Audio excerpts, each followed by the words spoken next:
Hi guys, welcome to channel. Hi guys. तो guys, आज की वीडियो का टॉपिक है will compare houses in India versus houses in USA. तो आपको डिटेल में बताएंगे कि अमेरिका में हाउसेस कैसे होते हैं वर्सेस इंडिया के हाउसेस कैसे होते हैं। हम एक वीडियो बना चुके हैं कि अमेरिका में हाउसेस लकड़ियों के क्यों बनते हैं, उसके क्या फ़ायदे और क्या नुकसान है। वो वीडियो आपको टॉप राइट में मिल जाएगी, वो आप चेकआउट कर लेना। पर आज आपको बताएंगे different style of houses, different जो कंस्ट्रक्शन मटेरियल जो यूज़ होता है इंडिया वर्सेस अमेरिका का, स्क्वायर फीट एंड ऑल, बहुत सारी डिटेल, ये अलग टॉपिक है। तो चलो आज की वीडियो शुरू करते हैं हम लोग।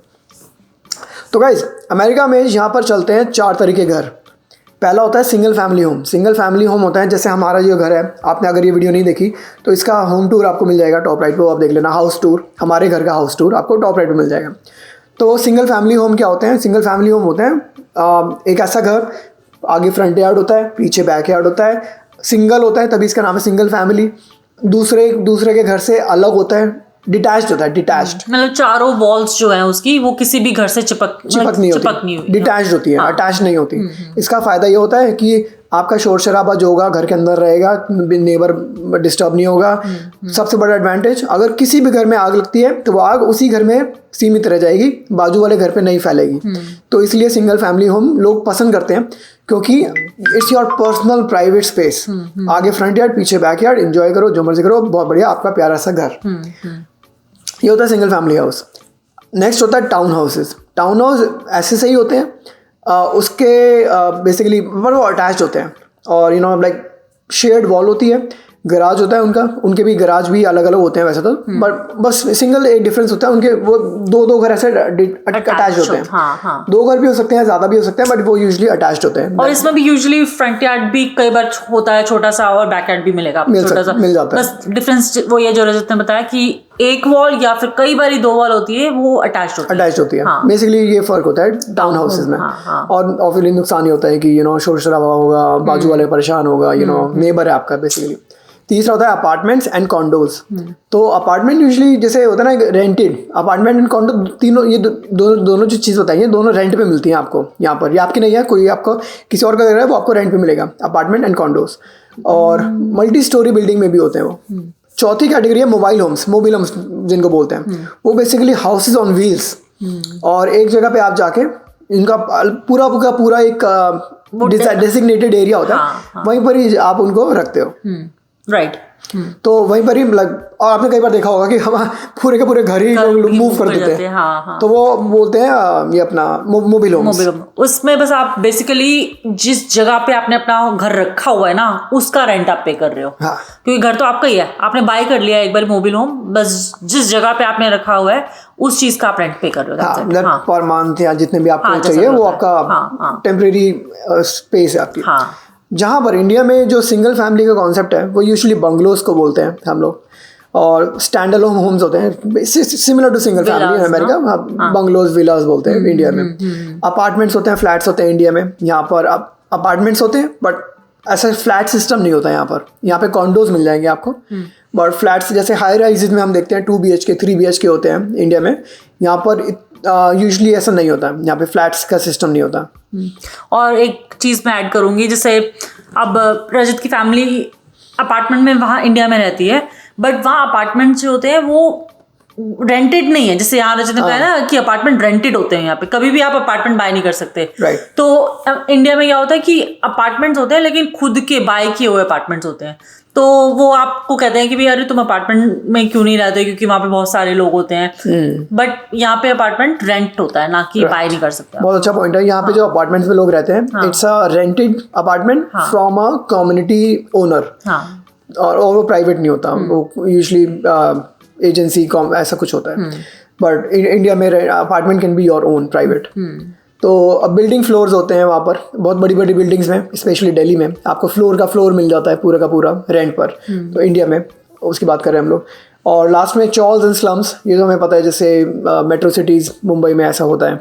तो ये different types of houses in India and types of houses in America. ये पहले सेक्शन था हमारा। और नेक्स्ट सेक्शन है हमारा साइज एंड लेआउट। तो अमेरिकन जो घर होते हैं यूजुअली बड़े होते हैं। एवरेज जो स्क्वायर फीट है यहाँ पे चलती है यूजुअली 1800 से 2500 एवरेज है। छोटे भी होते हैं घर, बड़े भी होते हैं घर, 4-4, 5-5 हज़ार फीट के भी होते हैं। एवरेज की बात करें एवरेज यूजली 1800 से 2500 स्क्वायर फीट के घर होते हैं यहाँ पर लोगों के। 2 बेडरूम 3 बेडरूम होते हैं, वॉक इन क्लॉजेट होते हैं, बेसमेंट भी होता है कई बार, एटिक तो होता ही है, और मल्टीपल बाथरूम्स होते हैं, बहुत सारे बाथरूम्स डिफरेंट फ्लोर के भी होते हैं कई बार। तो ये लेआउट है यहाँ का अमेरिकन घरों का यूजली। इंडिया के जो घर होते हैं यूजली थोड़े से कॉम्पैक्ट होते हैं, फ्लैट्स टाइप के होते हैं, 800 से 1400 स्क्वायर फीट के यूजली एवरेज है, छोटे भी होंगे बड़े भी होंगे ऑफ कोर्स, राइट, सब जगह होते हैं। एवरेज की बात करें फिर से 2 बेडरूम 3 बेडरूम एंड BHK बोलते हैं इंडिया में, यहाँ पर BHK नहीं बोलते। यहाँ पे hall is always there, living room तो होता ही होता है यहाँ पर। तो बेसिकली जो US का जो कॉन्सेप्ट है घरों का वो ओपन कॉन्सेप्ट का होता है।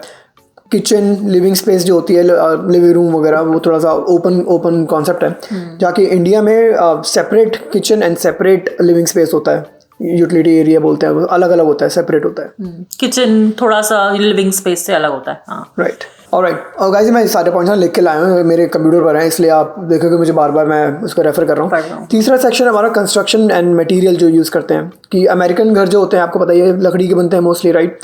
Would frame, dry wall and pre fabricated material होता है, बेसिकली मतलब ऐसा मटेरियल पहले बने बनाए होते हैं, इसलिए उनको बनाना बहुत इजी होता है। 6-6 महीने में तो पूरा घर बन जाता है यहाँ पर अमेरिका में, क्योंकि लकड़ी से बनाते हैं और ऑलरेडी बने बनाए मटेरियल होते हैं, उनको जाके जोड़ना होता है, तो बहुत जल्दी बन जाते हैं।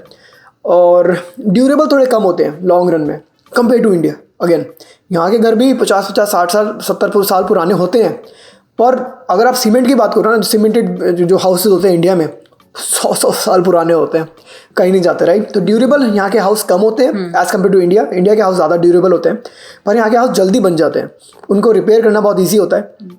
कुछ ख़राब हो गया तो वहीं के वो चीज़ वहीं के वहीं फिक्स कर देते हैं, राइट। तो क्योंकि लकड़ी से बनते हैं और बने बनाए मटेरियल आते हैं, कुछ हटाया डाला बन गया, ऐसा कुछ होता है। तो इंडिया के हाउस ब्रिक से, सीमेंट से, कॉन्क्रीट से, स्टील से बनते हैं, जो कि बहुत ड्यूरेबल और वेदर रेजिस्टेंट होते हैं। यहाँ के घर ऐसे क्यों बनते हैं? क्योंकि यहाँ पे अर्थक्वेक, स्नो और जो हरिकेन्स वगैरह यहाँ पे US में जहाँ पे भी आते हैं, तो उनसे बचने के लिए यहाँ के ऐसे डिज़ाइन बनाए जाते हैं। तो चूँकि यहाँ के जो डिज़ाइन है लकड़ी वगैरह यूज़ कर रहे हैं, तो बेसिकली नेचर से जो नेचुरल जो चीज़ें होती हैं उनको विथस्टैंड करने के लिए ऐसे बनाए जाते हैं। जाके इंडियन जो घर होते हैं वो यूजुअली मानसून और हीट उससे बचने के लिए ऐसे सीमेंट वगैरह से, ब्रिक से और कंक्रीट से बनाए जाते हैं, ताकि अंदर गर्मी कम आए, बाहर की गर्मी, समझ रहे हो। तो और वो बहुत ड्यूरेबल ज़्यादा होते हैं। तो ये हमारा तीसरा सेक्शन। ऑलराइट, फोर्थ सेक्शन है हमारा डिज़ाइन एस्थेटिक्स, जो कि और थोड़ा सा कल्चरल डिफरेंसेस घरों में भी होता है। जो US के घर होते हैं काफ़ी मिनिमलिस्टिक होते हैं, इंटीरियर भी थोड़ा सा मॉडर्न सा होता है, और ओपन किचन का कॉन्सेप्ट है, कारपेट्स होते हैं या फिर हार्डवुड फ्लोर होते हैं, central heating and central cooling का कॉन्सेप्ट होता है। आपने बहुत ही हार्डली देखा होगा, अपार्टमेंट में होता होगा यूजुअली अमेरिका के अंदर कि AC लगे होते हैं अलग अलग, वरना और अपार्टमेंट में जो मॉडर्न अपार्टमेंट्स हैं सेंट्रल होते हैं, हीटर पूरे घर में हीटर होगा, पूरे घर में AC होगा, सबका हर कमरे का अलग अलग नहीं होता, सेंट्रल होता है। प्राइवेसी एंड इंडिविजुअल स्पेस पे यहाँ पे ज़्यादा फोकस दिया जाता है। बाजू वाले घर से प्राइवेसी होगी आपकी प्रॉपर, फेंस होंगे तो बड़े बड़े फेंस होंगे ताकि कोई झांक ना पाए, और जो इंडिविजुअल स्पेस होंगे सबके अपने अपने कमरे होते हैं। On the other hand India में यूजुअली मोर फोकस दिया जाता है शेयर्ड स्पेस पे, क्योंकि वहाँ पे जो फैमिली होती है बिल्कुल जुड़ के रहती है। यहाँ पे न्यूक्लियर फैमिली का कॉन्सेप्ट होता है अमेरिका में, इंडिया में फैमिली हमेशा साथ में रहते हैं। तो एक ये भी कल्चरल डिफरेंस है, घरों में कल्चरल डिफरेंस है। इंडिया में वास्तु कंप्लाइंट डिज़ाइंस को थोड़ा सा पहले वो क्या बोलते हैं इम्पोर्टेंस दी जाती है। यहाँ पर इतना नहीं चलता, क्योंकि यहाँ पे वास्तु इन फेंग शुई जो है वो बाहर का कॉन्सेप्ट है। यहाँ पर लोग बनवा सकते हैं खुद से, पर ऐसा कुछ इम्पोर्टेंस नहीं दी जाती है। ट्रेडिशनल पूजा रूम वगैरह होते हैं इंडिया में, बहुत ही मार्बल फ्लोर के भी घर होते हैं जो बड़े अच्छे लगते हैं देखने में। यहाँ पे वुडन फ्लोर चलते हैं, यहाँ कारपेट होता है यूजुअली घरों में। मार्बल आप लगवा सकते हो, यूजुअली स्टैंडर्ड नहीं है। तो ये हमारे एक एस्थेटिक एंड कल्चरल डिफरेंस है जो कि हमारे घरों में देखने को मिलता है अमेरिका वर्सेस USA में। ऑलराइट, नेक्स्ट सेक्शन है हमारा अमेनिटीज़ एंड यूटिलिटीज़, जो यहाँ पर जैसे मैंने बताया यहाँ पे सेंट्रल AC हीटर होता है, डिश वॉशर्स आते हैं, गार्बेज डिस्पोजल होता है सिंक के अंदर, बिल्ट इन ओवन आते हैं, सिक्योरिटी सिस्टम्स हर घर में आपको मिलेगा, सिक्योरिटी सिस्टम्स भी आते हैं। इवन अपार्टमेंट्स वगैरह में भी डिश वॉशर आएगा, ये गार्बेज डिस्पोजल, ओवन्स वगैरह बिल्ट इन सब में आते ही आते हैं। राइट, इट्स नॉट कि घरों में ही होगा, ये अपार्टमेंट्स में भी मिलेगा जो कि लोग रेंट करते हैं। और इंडिया में usually ceiling fans and coolers का कॉन्सेप्ट है। इंडिविजुअल ACs होते हैं, सेंट्रल अब लगने लगे हैं, काफ़ी सुना है मैंने, सेंट्रल लोग लगवा लेते हैं central AC heater, but standard नहीं है यहाँ पे, स्टैंडर्ड है। जैसे डिश वॉशर वगैरह भी अब लोग इंडिया में लगवाना लग गए हैं, बट इट्स एड ऑन ना, मतलब कि आप हाँ स्टैंडर्ड नहीं है। जैसे हमारे खुद के घर में बैंगलोर में इंडिया में लगा हुआ है डिश वॉशर, लगा हुआ है, बट इट्स नॉट स्टैंडर्ड। तो उन्होंने ऐड कर लिया, जैसे रख लिया वहाँ पे। यहाँ पे आपको सालों से चलता आ रहा है, यहाँ पर जो यहाँ के घर हैं उन पे स्टैंडर्ड सब में आता ही आता है। आप इंडिया में इन्वर्टर यूजली चलता है क्योंकि वहाँ पावर कट्स होते हैं, यहाँ पे पावर कट नहीं होते, या किसी के पास इन्वर्टर ही नहीं होता। यहाँ पे आप जनरेटर लेते हैं कुछ कुछ जगहों पे अमेरिका में लोग, क्योंकि कुछ कुछ जगहों पे नेचुरल डिजास्टर इतना कॉमन है जी कि भाई फ्लड आ जाता है, टोर्नेडो आ जाते हैं, तो पावर कट हो जाती है। उस केस में फिर जनरेटर लगाते हैं। जनरेटर भी गैस के होते हैं, परमानेंट लाइन, ऐसे वाला नहीं कि पेट्रोल डालो खींचो स्टार्ट करो, ऐसा नहीं होता है यहाँ पे, बहुत बढ़िया क्वालिटी के होते हैं। और यहाँ पर इंडिया में जैसे कि कम्युनिटीज़ के अंदर आपको मंदिर भी मिल जाएगा, तो अमेनिटीज़ एंड यूटिलिटीज़ जैसे जिम वगैरह वो सब भी होते हैं, वो इंडिया में भी होते हैं, यहाँ पर भी होते हैं कम्युनिटीज़ में। ये थे अमेनिटीज़ एंड यूटिलिटीज़ घरों के अंदर स्टैंडर्ड जो आती हैं। ऑलराइट, लास्ट सेक्शन है हमारा वीडियो का कि घरों के प्राइसेस, कॉस्ट ऑफ ओनरशिप की बात करेंगे। अमेरिका में ऑब्वियसली दोनों जगह पे सस्ते घर भी होते हैं, महंगे घर भी होते हैं। जो यहाँ की एवरेज आएगी ना आपको, जो आपको बढ़िया घर आपको बोलेंगे $250,000 से लेकर $800,000 तक आपको अच्छा घर मिल जाएगा अमेरिका में एवरेज। महंगे भी होंगे, कैलिफोर्निया न्यूयॉर्क बहुत महंगे हैं, बट यूजली हम एवरेज पूरे अमेरिका की एवरेज आपको देखेंगे तो इसमें नॉर्मल घर, अच्छा घर, डिसेंट घर आपको मिल जाएगा अमेरिका में, मतलब $2.5 लाख से लेकर $8 लाख तक। और यहाँ पर क्या सिस्टम होता है, लोन्स का सिस्टम होता है, 30 साल का लोन कॉमन है यहाँ पर। 30 साल का लोन कॉमन है। या 15 साल का लोन लेंगे तो बहुत कम लोग लेते हैं, वरना 30 साल का लोन लेते हैं। एंड यहाँ प्रॉपर्टी टैक्स बहुत ज़्यादा है, जो आपने घर खरीदा है उस पर जो टैक्स देना पड़ता है ना गवर्नमेंट को, बहुत ज़्यादा टैक्स होता है। वर्सेस इंडिया में लोग प्रेफर करते हैं कि फटाफट से पे ऑफ कर दो लोन, जितना भी हो। 30 साल का तो कोई नहीं लेता, होगा भी तो शॉर्ट टर्म लोन होगा 5 साल का, वो भी लोग प्रेफर करते हैं कि फटाफट से उसको पे कर दो। और जो कॉस्ट होती है इंडिया में यूजुअली 40 लाख से 2 करोड़ रुपए तक जाती है एवरेज। अगेन नीचे भी होगा ऊपर भी होगा, बट दैट्स दी एवरेज। उसमें आपको डिसेंट बड़ा प्यारा सा घर आपको 40 लाख से 2 करोड़ रुपए में आपको इंडिया में मिल जाता है। ऑब्वियसली मुंबई में बहुत महंगा होगा, दिल्ली में महंगा होगा, but that's the average, talking about average.